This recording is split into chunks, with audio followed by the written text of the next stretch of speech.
I could not believe what I was seeing.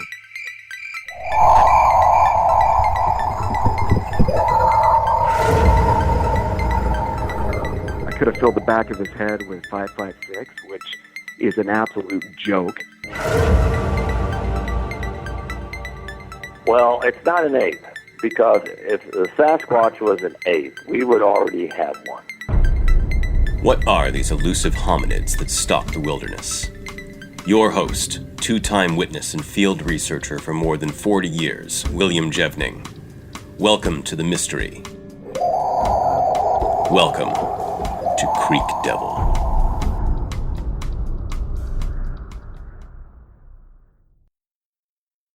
We've had this happen before where, for some reason, Skype couldn't call, so we have everybody else on the panel. Don's usually on here, but you can't hear them. No, they can hear you, but you can't hear them. I can hear them. So, okay, let me introduce us here. Hello, everybody. Welcome to another edition of Creek Devil. We have Simeon with us today. So I was going to have Don actually do the interview, but since he can only hear and can't talk, we're doing the low-tech version today, folks. Tell us, well, I guess you had a sighting in the Bluff Creek area, is that right? Yeah, that's correct. I did back in the 90s, yeah. Okay, well, tell us what you were doing there and kind of lead us into that. Okay, great. I was up in the mountains there right next to the Hoopa Reservation. We were living up in the Wichipek area, and we happened to come across a cabin that was built in the 60s by some hippies, what we were told, and they basically just had people caregive it because it was in the middle of nowhere up on top of this mountain. There was only one neighbor in the whole mountaintop range, next to us, and it was an awesome place to be. We had an artesian fed lake and everything. It was just a dream come true, and so we jumped on it. That's how I got to be up in that area of Northern California. And, we basically, there's, again, you're in the middle where there was no economy up there. We started doing whatever we could do to try to make ends meet. One of the things we did is we started foraging for mushrooms. There was, numerous varieties of mushrooms up there. We went and got a library book, and we talked to some locals, and next thing we knew, we were picking all the local mushrooms. And that's exactly what I was doing when I had my encounter, or when I came across Bigfoot. I was specifically looking for the pig's ear mushroom, and I'd seen it once in the grocery store. That's what caught my interest. And then as we were hiking around looking for firewood, one day I saw it growing on the creek side. So I thought that would be the place to start looking for it, because all mushrooms sort of grow in their own habitat area. And so I was looking along the edges of the creek. I started where I found it, which was kind of east of our cabin and east of the lake a little bit. And the creek ran down past our cabin about a half mile maybe, and then it ran into another creek and they merged into one.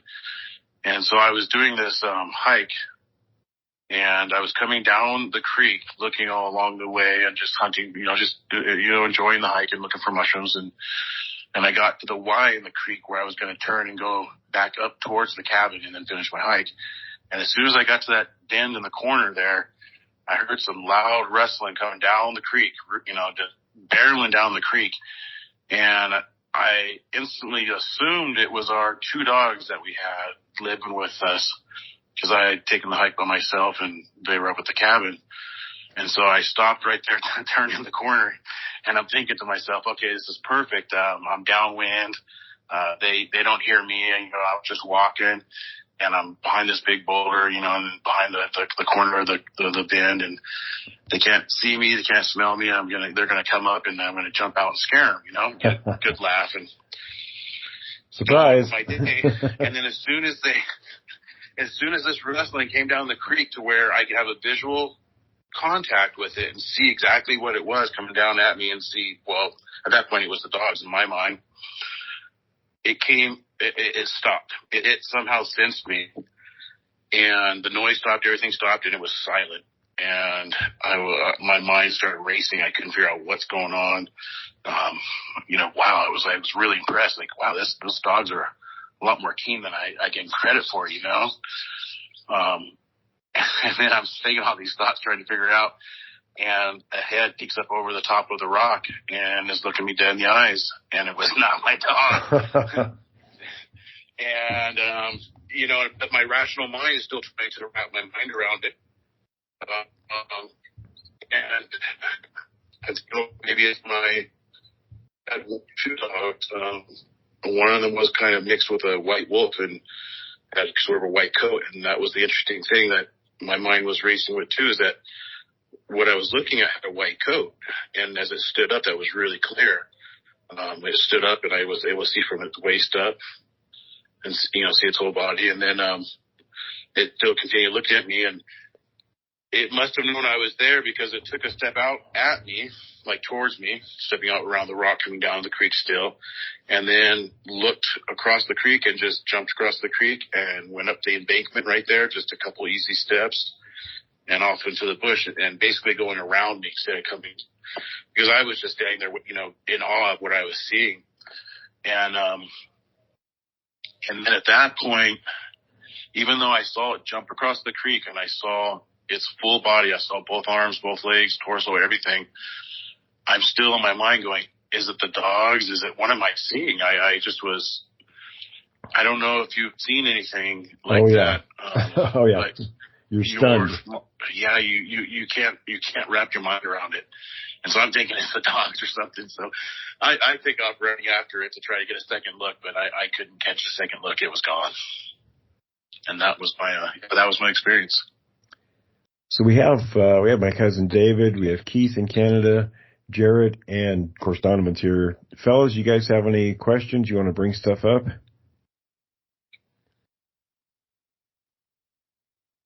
Everybody's quiet. I was on mute. The things that I had a long time to think about it afterward, and some of the things that were interesting to me was like the color. First of all, I never had thought that they would be gray or silverish in color. Oh yeah, the second time I saw one, it was gray. Yeah, and the other thing that was shocking to me is I didn't smell anything. And I've heard a lot afterwards, and some say that's because it's when they're threatened, they put off that odor, And, right, we've talked about that. In fact, the first two that I encountered in less than 20 feet didn't have any odor. Yeah.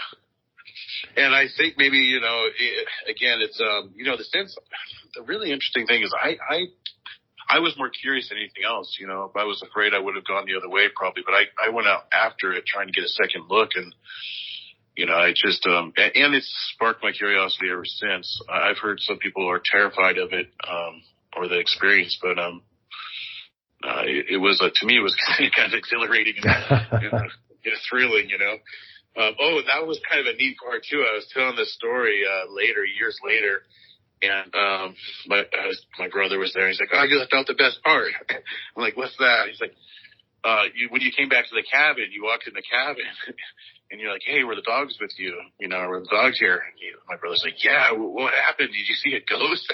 I'm like, no, I saw a Bigfoot. But that was, he's like, yeah, you were white as a ghost. You were like, it was obvious you saw something. That was his experience with it. So Keith was interested in, Keith wanted to know about proportions of the creature. Yeah, I just knew he was big. He was really big because the rock he was standing behind was quite large. I guess the way I knew how big he was compared to me is he took like a single step across the creek, it seemed, whereas I'm taking multiple steps. And the embankment, he went up like a 45-degree angle. And I remember it just being two swift steps, or like almost like one, just bink, bink, and he was up the hill. And for me, I'm kind of like crawling up the hill, and I'm an average-sized man. So it had much more capability in me and size than I did. his stride was huge compared to me. Right. David, you had something? Sorry Hello? about that. I was on mute. Oh. Simeon, whenever you first saw it, had there been a lot of reports in that area before you saw it or afterwards? David wants to know if there were any reports you were aware of before or after that event in that area.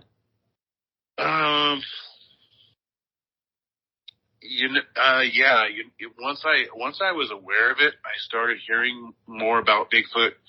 I guess it was more on my radar. One of the things that was kind of funny as I was going to get gas a few days later or sometime later, and then I was looking at the local gas station, and up on the wall there was Polaroid pictures and all kinds of photographs. I'd seen that wall, 100 times, I think. And this time I looked closely, and those were all photos of Bigfoot. And this was in Willow Creek. Oh, wow. Willow Creek gas station. And then, of course, I was talking to all my friends and everything. I was, telling people I had had the experience, and a lot of the locals back then had shared the same thing. They all had experiences up there. It was definitely a hot spot, which is,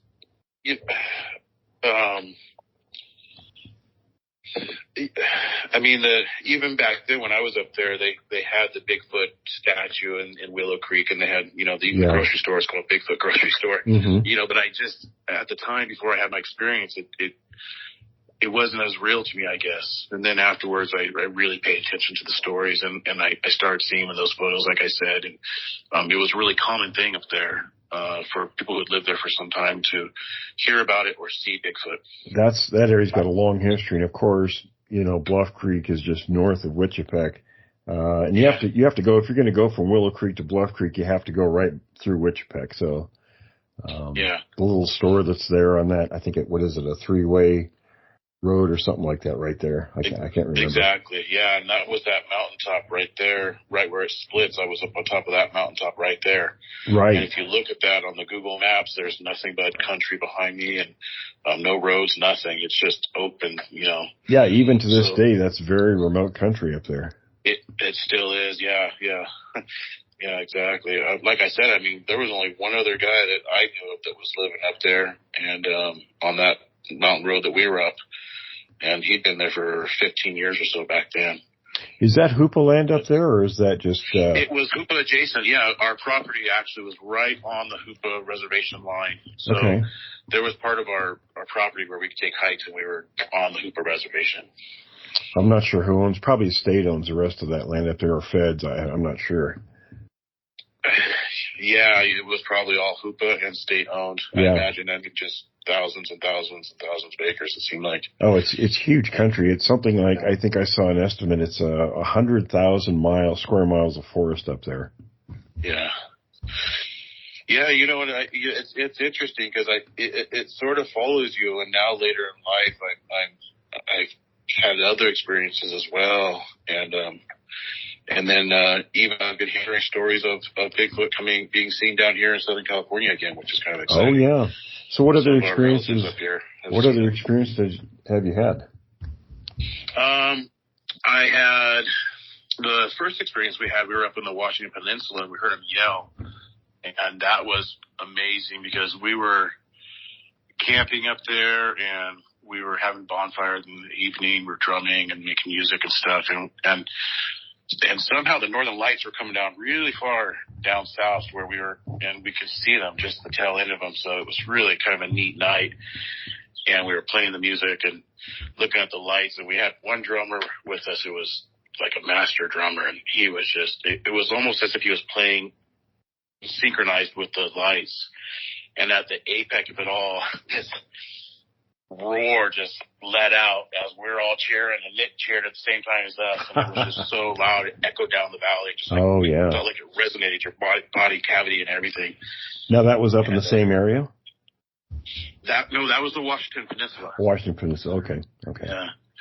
And that was my very first experience, and that was about a year before I saw him up in the Willow Creek area. Yeah, the Bluff Creek area.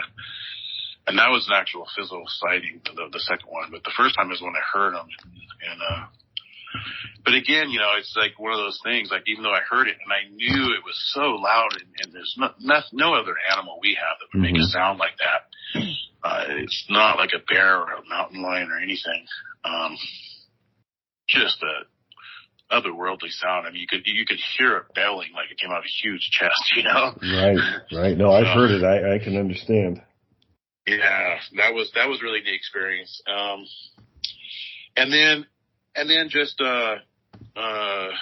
more recently having experiences like we were up in Window Creek area and going to a conference up there, and just had the sense, could kind of feel that it was big, that Bigfoot was around, and started asking around and heard that he was over by this lake up there in that area, and went over there in that evening and heard him over there.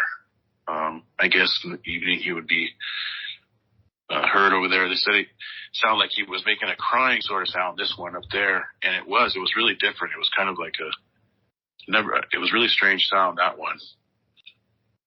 About 2 or 3 in the morning, I could just hear it like sort of like a mournfully like crying. It sounded like. That one was interesting. And that's what the locals said too. And that was kind of a neat thing. Is the next day we woke up, we were camping there in the RV, and some locals came by and they told some stories. He'd been seen up there quite a bit in that area. So it's he's all over, and like I said, we have relatives here in San Diego, San Isabel area who've seen him up in the mountains, and here recently. There was a long history in that area. It goes all the way back to the conquistadors that come in that area, or the Spanish missionaries. Yeah. And there's still sightings to this day on the reservations around here. So, fellows, you got anything you want to input? Questions? I'm sure they have questions. Yeah, I got a quick question.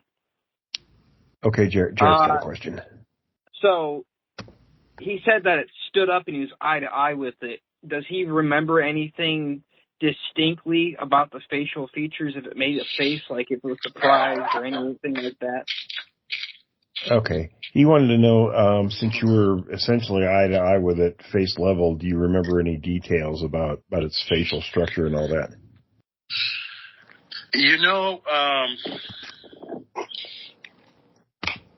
We were eye to eye, but I mean, we weren't. I mean, he was like, I was at one bend and he was at the other bend, and maybe about 70, 75 feet away from each other, maybe 100 feet or so. So I could see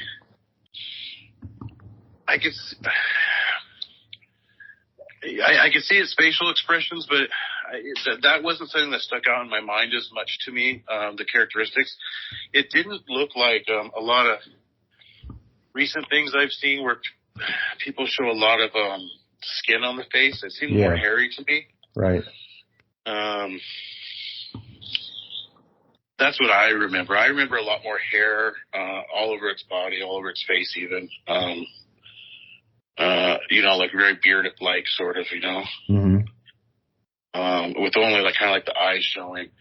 And just, I almost don't want to give too much description of what I remember about the face, because I don't remember it that clearly. I have images in my mind, but at this point, it was so long ago, which ones are images that I have that from the incident and ones from things I've seen recently, That's a good point. Yeah, because those things can kind of color our memories.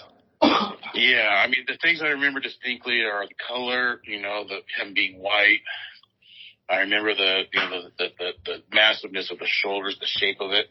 But maybe it being a shock so much too, I wasn't studying its face, and maybe it was too fast for me or so. But I don't really have that much description I could give. I think fairly, I understand. My first encounter, I wasn't, people ask those kind of questions too, and I think, I wasn't really studying. I was kind of more worried about my underwear filling up and how I was going to get out of that spot. Your mind, right? Right. That's the biggest thing, is my rational mind was just struggling Yeah. That was an interesting part, and still, like I said, when I saw it across the creek, I'm thinking, is it the dogs jumping at the same exact time, and right, one going high, one going low? I'm like, no, there's no way. I guess my rational mind was trying to talk me out of it. Yeah, exactly. Well, fellas, what else do you got? Oh. Got something, Keith? Yeah, sure. Can you describe how it moved when it walked? What was? Oh, Keith. Yeah. Wants to know if you could describe how it moved, how it walked. Everything I saw reminded me a lot of the, like the Gimlin film, that Patterson Gimlin film you see. Yeah. Very much like that, It wasn't really fast when it came at me, but it was just real, just kind of big and kind of lanky moving, sort of. And when it crossed the creek, it was just that typical image you see of it with its arms flaring out, and its legs flaring out. If you were to guess, I suppose, and we've asked other witnesses, myself included, would you say more ape-like or more human-like in appearance? My feeling was it was more ape-like, not ape-like looking, but more non-human looking, I would say. Kind of in between, maybe? Yeah. Not that it was ape looking, but it was, in between, like, because it didn't feel ape looking at all to me. It felt Sasquatch looking. Right. Felt, yeah, I know what you mean. Right. And yeah, I that's why, like, I've seen a lot of descriptions nowadays. People show, looking like with not as much hair on his face and very human looking, and that's not how it looked to me. Just very distinctly Sasquatch, Bigfoot looking, just very, but the thing that was really neat is, again, I didn't get a feeling of fear. I got a feeling of a conscious being, something that was wise, that was smart. Right. Okay, fellas, what else you got? Oh, can you describe the look of the head and the neck and sort of what that was shaped like from the shoulders up? Keith wants to know if you can describe from the shoulders up what the general description of the head shape and neck and everything looked like to you. Yeah, again, it's so long ago. Give accurate descriptions, it's rough, but I remember it being like just very broad shoulders, very muscular, going up into the head with very little neck, kind of like the head sitting on shoulders, and kind of a,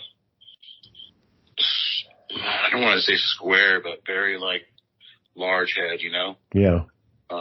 Not really like cone going up, but going up a little bit,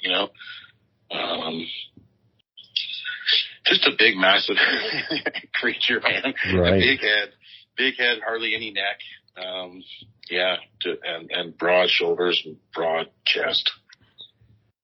Did he have big trapezius muscles? Oh, Keith wants to know if it had big trapezius muscles. I guess could you make out the muscular? Those are the lateral ones, that go off the neck,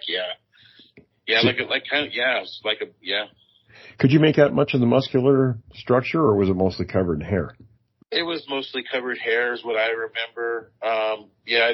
It wasn't, because I always refer to it as a male, but I don't remember, I wasn't seeing big rippling muscles or anything. It was mostly hairy, is what I remember. Yeah. Yeah, and a lot of people. You can tell the stature under the hair, but I wasn't seeing the defined muscle. Oh, right. Yeah, if you an easy way to tell, if you don't know for sure through genitalia, is the weight distribution. Males are bigger in the upper body, females, that center of gravity is lower, so. All right, fellas, you got something else? Don, you have any questions? What's the biggest track that's seen out there, cuz? Go ahead, David. What's that? The biggest track that they've seen out there? Oh, the biggest track out in that area? Yeah. Well, of course, back in the 60s, late 50s and through the 60s, Bob Titmus was casting a lot of the prints, and I think the biggest one, I have copies of several of them from that area, and they're all at 17 inches, but there could be bigger ones, but that's the largest ones I know of. Okay. And I don't know if you took a look at its prints or not, but No, I took up, I didn't go back and look for prints. I didn't think about that at the time.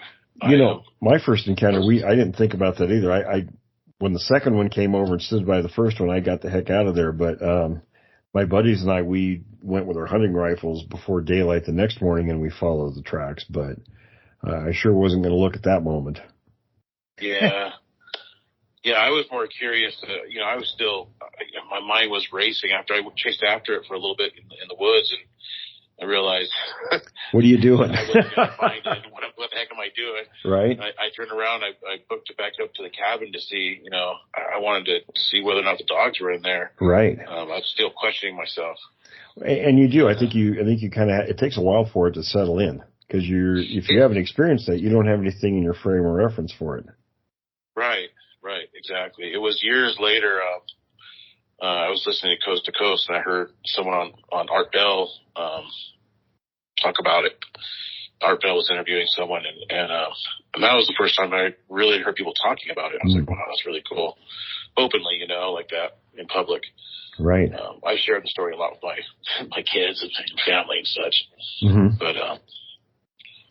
But yeah, that was kind of neat when I heard other people talking about it, because then it kind of validated a lot of questions I had myself that back then you couldn't easily research. There was some books and stuff, but you couldn't get on. There's no internet really to get on.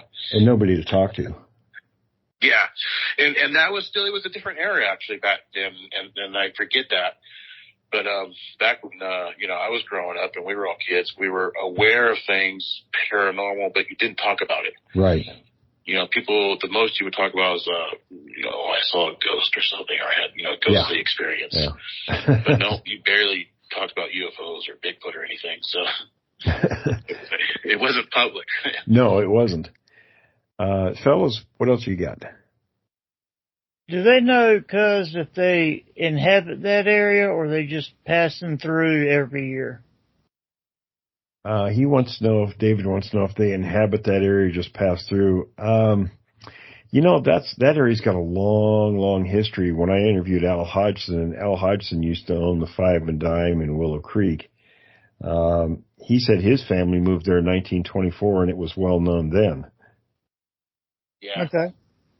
That's the experience I had. Yeah. But they called them the Big Apes in those days because that was before, the terms Bigfoot or Sasquatch existed. And it was before they punched roads into Bluff Creek. Yeah, he told me he came back from World War II and his brother said, well, let's go get those big apes. And he says, nah, leave them apes alone. I'm not interested in that. Wow. All right, fellas, anything else? Oh, go ahead, Simeon, I'm sorry. No, I was just going to say there are some amazing stories up there. There are. And have their stories, too, which you're well aware of. Yeah. I've got a friend that's a logger up there now. I'm waiting for him to contact me back because he said he's got some new information up there.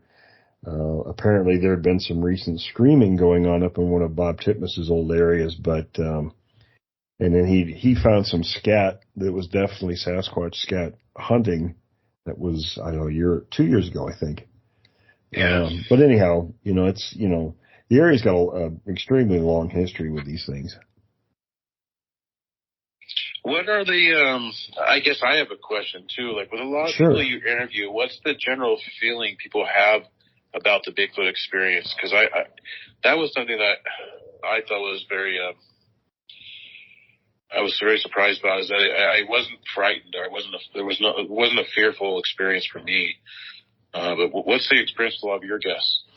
Well, most of them are scared to death. And I think it really depends on the person's, their character and everything about how they view the world. But like in your experience, it was quick and there was nothing menacing or anything like that. You came out there, you looked at each other and it took off running. Right. And sometimes they're very different. I had a guy I interviewed a few years back from, where was Troy? David, you know what I'm talking about with Troy. Him and two buddies were fishing This was in the southeastern part of the country. I think it was either South Carolina or it wasn't Georgia. I think it was South Carolina. And this thing was on this ridge above them, raising bloody hell, screaming and everything. And it came tearing down the ridge at them, and it was making no bones about making noise and everything else. And when it came down and stood between the three of them by this little creek, they said it literally threw a tantrum in front of the three of them. Wow. And you can imagine what they're, I'm sure they all had to change their clothes afterwards, and not a good experience. But what's that, David? I said, yep. He said, yep. I got something to add to that too for to Will. No, that makes sense. Yeah, and especially that sounds like it was being territorial or something like that. Right. Makes a lot of sense. Jared, go ahead. More or less with my experience too. Like I said, I never saw my mother saw the creature. I never saw it, but when I would fish on the lake, you could definitely tell if you had your back to one part of the lake, you could definitely feel it could feel like eyes were piercing into the back of your skull. Like you could feel like something was watching. It was just creepy.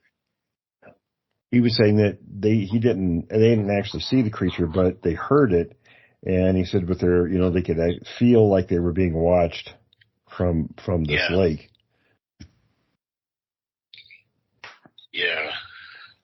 Yeah. Well, fellas, you got anything sinister. further? Or? Yeah, very sinister, Keith says. And sometimes it is. It absolutely is. Everybody on the panel here has seen one, so... Jarrett wasn't a visual, but... No. Trust me, I don't want to see one of these things. Yeah, once you've had an experience, it's an interesting club to be a part of, I guess. It definitely is, and it definitely helps to talk about it, because I can't tell you, I've interviewed thousands of people over the years, and in almost every single case, they've come back and said, man, I was able to get that off my chest by talking about it. Right.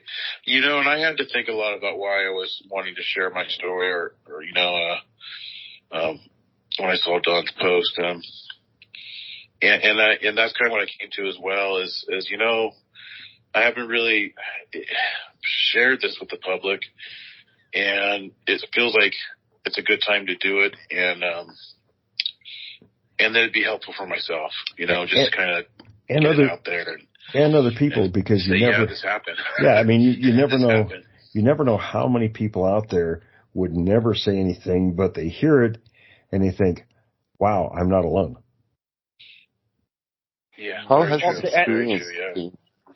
To add to that, it also helps you as well, because when it's like I guess like we were saying, it's kind of an interesting club to be a part of it. And kind of what you said, we're not alone. We're not. We're not alone. No. That's the thing. And that's what the whole experience is about for me as well, is realizing, wow, we're not alone also. There are other creatures out there, other entities, whatever they may be, but to have more open mind, I guess. About 30 years ago, I was living in Vancouver, Washington, and I was actually taking a college course, and I remember one of the ladies in the class was, she worked for the county, and her job had something to do with statistics in the county. So she mentioned what the population was, and I got thinking about the number of sightings that I had documented myself throughout, Clark and Skamania County, based on the population and everything. And I thought, I'll bet you there's one person who will talk about it per every 20 plus people that won't. Right. I can't remember how exactly I arrived at that figure, but that was my estimation at that time, and I'm pretty sure it was accurate. Yeah, and I would agree with you, because like I said, I kind of shared it with close friends and family, but that's all for a number of years. This happened back in the 90s for me. Yeah. Jarrett, what were you saying there? He had something to add. I was just saying that it helps talking about it, because, me and my mom feed back off of each other all the time, off of her sighting and then just stuff that I've experienced. And then we also think of stuff that happened that we're like, well, that could be connected to it. We never thought about it, and then it just helps talking about it, He was saying that him and his mother, for years have been talking back and forth, and it raises other things that may have been, and I can relate to that, because the first time we knew about Bigfoot at all was back in 1972 when I was 14. Me and a buddy found some tracks in the snow, and it was our other friend John, his dad, when he had us take him back to the prints. He photographed him, and then he told us what he thought it was, and we're like, wow, there's real monsters out here in the woods. And then I got thinking later, we had lived about 4 miles into the Puyallup River Valley before this time, in the late 60s, and there were 2 incidents, and I mentioned this on the show numerous times, but there was one time when this kid in the middle of the night, not in the middle of the night, but it was late, come riding down to the end of our road. We lived on this dirt road, and we were the very last house of 3 on that road on 40 acres, and this kid out in the middle of the night comes, to the house. We're watching TV, and we pounded on the door, and my mom answered the door, and he says, he was just in shock, and he said, the rock quarry monster was trying to get him, and we're like, what are you talking about? I was out there all the time as a kid, exploring the woods and riding my bike and everything, never saw anything. And my dad later, he says, well, it was probably just that old hermit that's hanging around the rock quarry. And I didn't think anything more of it. I let it go. But later that summer, my mom, I was riding my bike, and she says, hey, come over and look at this. And I was 10 at that time, and I looked by our barn, and the brush was super, super thick. I've got some recent pictures I found of that time period. And you can see it's like a jungle. The brush is so thick, maybe even thicker than jungle. So something was at the edge of the tree line. Our cows normally were way down in the far pastures, but this particular afternoon they were all in the barn with their heads poking out and their ears focused on that tree line. Well, something at the edge of the tree line, it was big, whatever was in there, was just thrashing the brush back and forth, like it was grabbing the saplings and just thrashing them back and forth. You couldn't actually see what it was doing it, but it was really making a ruckus. And I just said, oh, well, maybe the bear is back. We had a bear that I came face to face with in the woods out there a year or 2 before. And I just assumed, as a kid, you think, maybe it's a bear. Well, after we found the footprints, and then 2 years later in 74, I came face to face with 2 of those things. Then I started thinking back, maybe those incidents were related to this because it was so close in proximity. Yep. That makes sense. Well, fellas, do you have anything further before we wrap this up? Yeah, I got one. Go ahead, Keith. David's got a question. David, you go ahead, buddy. Oh, and Keith does too. Okay, David, you go first. Okay. Did they ever find anything out there like tree breaks or rudimentary structures? And if so, how often? Big question. Oh, well, he wants to know if you knew of anything that was found out there in terms of, like the tree breaks, territorial markings, or any kind of structures or anything like that. Anybody ever talk about that? No, not back when I was there. I hadn't heard anything about that. And I don't recall seeing anything like that in that area either. I've been there quite a few times. Yeah. No, I don't remember hearing anything about those structures or anything like that now.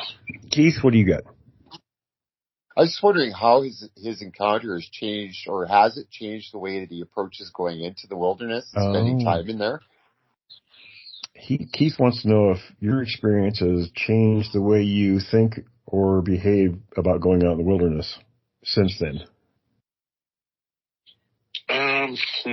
No.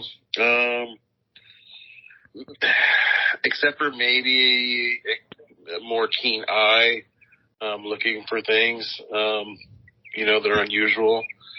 That was it, because afterwards, we continued living up there in the cabin, and I continued going around hunting mushrooms like we always did, and hiking around all the area and stuff. We were all over that mountainside. Fellas, anything further? It's a matter of it's just sort of acceptance at this point, that they're there and you have to coexist. Is that where you're at? Keith is saying it's so it's a matter of coexistence in your thinking at this point? I think the cabin had been there for such a long time, prior to us being there. And, who knows how long people have been in that area. I kind of felt like, there was a coexistence there. I didn't feel threatened. And just like when we came face to face, I mean, we were kind of at a little bit of a standoff, I suppose, and he just chose to go around me. He could have gone right through me real easily, but exactly. he just went right around, and I guess that's why I never felt threatened by it in any way. So I was definitely shooken for a little bit, like what did I see? Mm-hmm. But trying to figure it out. But there was no doubt of what I saw. And then, like I said, afterwards, going around town and just, I just saw everything sort of started clicking. Like, wow, this is not just to bring in tourists. This is a real thing. Yeah, when you see it for the first time, it definitely locks it into place. yeah, for sure. And little things too. Our local tribe here, we have some songs, and there's some Bigfoot songs in our tradition, so it's kind of neat too. So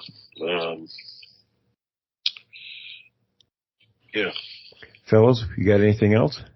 I got a question. Okay, Don. Don's got a question. Sorry. Where would ask him if there's any Bigfoot hotspot activity going on near his area, and if he would be willing to join. Oh, well, Don wants to know if there's any hotspots currently in your area where you are now, and he wants to know if you'd be willing to join our network. Oh, yeah. Like I was kind of lightly touching on that. I suppose up in the mountains here, there's been some recent sightings again, which I think is really exciting because it hasn't been seen here. Been quite a while. In quite a while, yeah. As a matter of fact, that was a real hot spot. Again, this was kind of interesting, and I don't think it's too much of a coincidence, but my mother-in-law saw Bigfoot here when my now cousin was about 8 or 9, I think, when he saw it. This was a good 30 years ago or so. Mm-hmm. Was the last time that he's been seen here, and that's just next door to where I live now. Oh, wow. And then so recently here on our reservation, he was just seen again.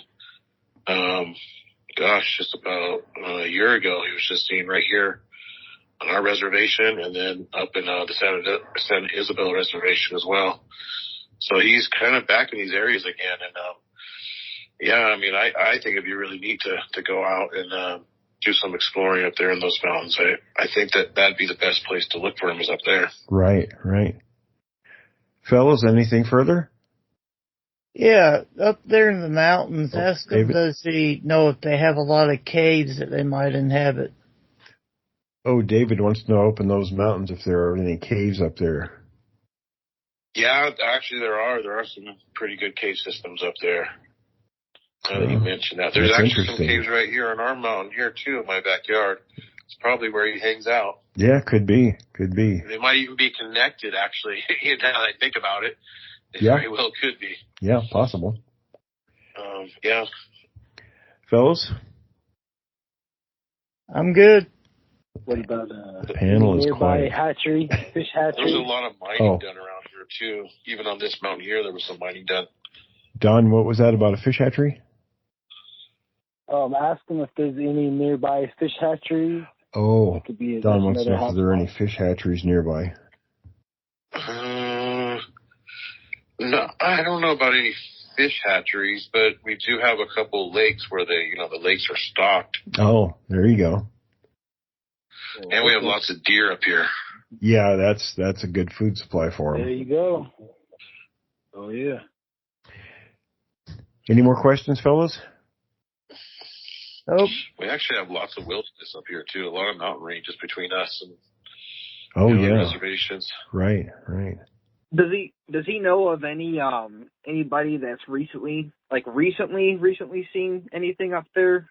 Maybe, tracks or anything like that? If you know of anybody that's very recently had a sighting or seen tracks or anything.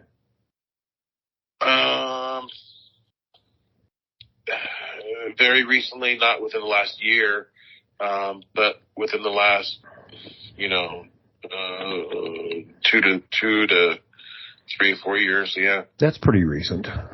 To me, that's recent, yeah. Especially down here in Southern California. Yeah, one of our elders was coming home late from a night at the casino, and she was driving down our main road coming in on the res, and she said she saw something crouched on the side of the road, kind of on all fours, and as she was coming towards it, it leaped across the road up to like two legs and then ran across the road up the mountain. That was the most recent sighting here on our res. That might make you stop going to the casino. Or turn back around and go back. Yeah, well, true. I don't know. But that was a pretty good, clear sighting, I thought, from one of our elders. And she's like, I don't know what it was, but it made me mad. It almost ran me off the road.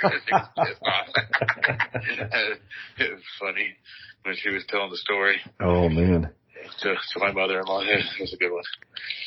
So that was the most recent sighting here. And then up in the mountains, a couple of our relatives up there go hunt. They hunt up there on their reservation.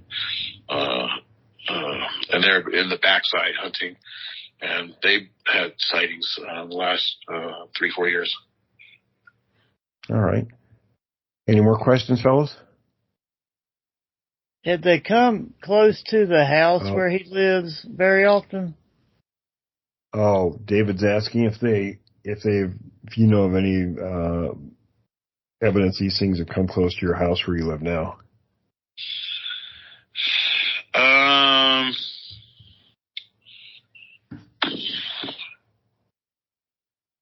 No, not like physical evidence.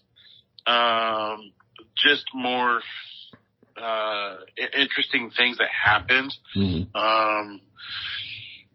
We were having a ceremony here one night. We were having a sweat lodge here, and my niece I was filming the kids and stuff, and I didn't catch it until I was revealing the film later, but my niece was looking at me, but past me, up towards the mountain. We live right on the base of the mountain.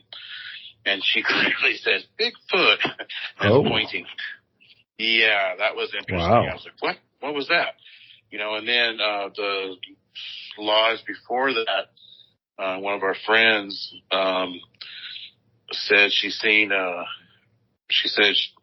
something walking on the outside of the fence line, also the silhouette of something kind of big walking on the outside. Oh, interesting. So I think it comes around when we do ceremony.